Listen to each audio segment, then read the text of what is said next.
నమస్తే అండి, నేను సునీతను. టమాటా రసం చేసుకుందాం. సమ్మర్ కదా, ఇది లిక్విడ్ ఫుడ్. రసము చారునే కొంచెం హెల్త్కి మంచిదన్నమాట.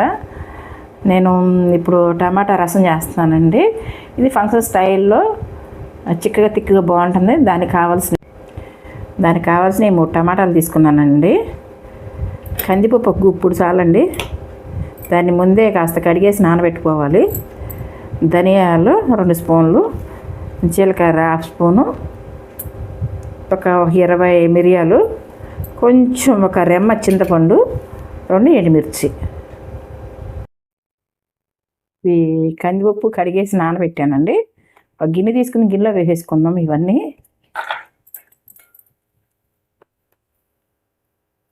టమాటా కూడా వేసేసుకుందాం. జీలకర్ర, ధనియాలు, మిరియాలు, ఎండుమిర్చి, చింతపండు తర్వాత వేసుకుందాం. స్టవ్ వెలిగించుకుని గిన్నె పెట్టానండి. ఇవన్నీ వేసాం కదా.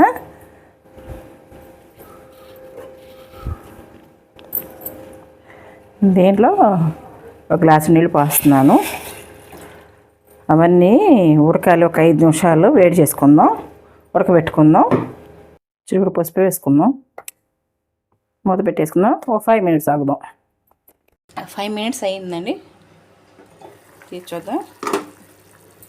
టమాటాలు అన్నీ మగ్గిపోయినాయి. ఇప్పుడు దీన్ని మిక్సీ పట్టుకోవాలి. నీళ్ళు వంచేసి కానీ మిక్సీ పడదాం. పోపు వేసుకుందామండి. రసానికి టమాటా రసం కదా, గిన్నెలో నూనె వేసాను. పోపు కోసం వెల్లుల్లి రెమ్మలు దంచి వేసాను.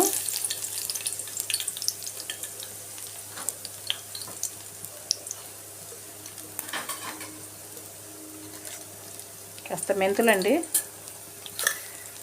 ఆవాలు,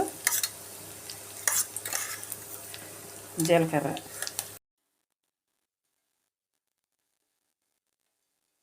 మిక్స్ చేసుకుందాం.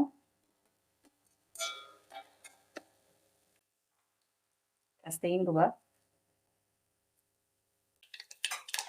అవన్నీ వేగిపోయిన తర్వాత కరివేపాకు. రసం కలర్ రావాలంటే తాలింపులో కొంచెం పసుపు వేసుకోవాలండి.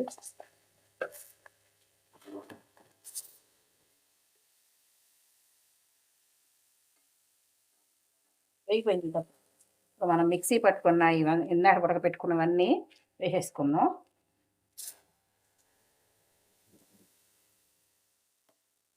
మరగాలి. నీళ్ళు కలుపుకుందాం. ఇవి తాలింపు వేసుకున్నాం కదండి. ఒక రెమ్మ చింతపండు, రుచికి సరిపడా ఉప్పు, చిన్న బెల్లం గడ్డ, చిటికుడు కారం. ఇవన్నీ పూర్తిగా మరగాలండి. బాగా మరుగుతే టేస్ట్ వస్తుంది.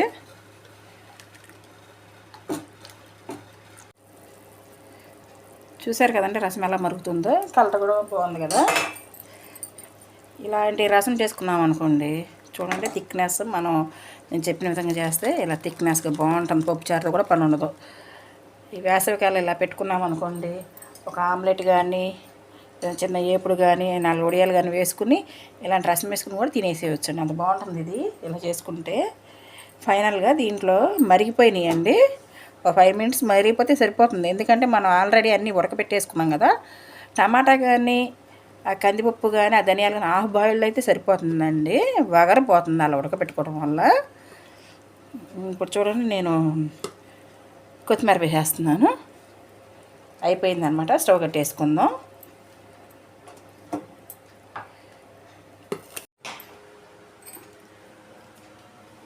రసం చూడండి, లుక్ అసలు ఎంత బాగుందో.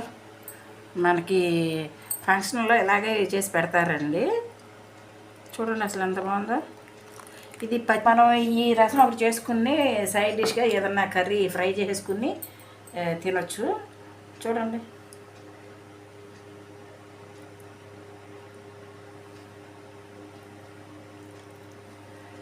పప్పుచారుతో పోటీగా ఉంటుందండి ఈ రసం. ఇది సింపుల్గా, చాలా సింపుల్గా చేసుకోవచ్చు అండి. ఎంత బాగుందో, కలర్ఫుల్గా, తింటే కూడా అంతే బాగుంటుంది. మీరు ట్రై చేయండి. ఉంటాను. బాయ్.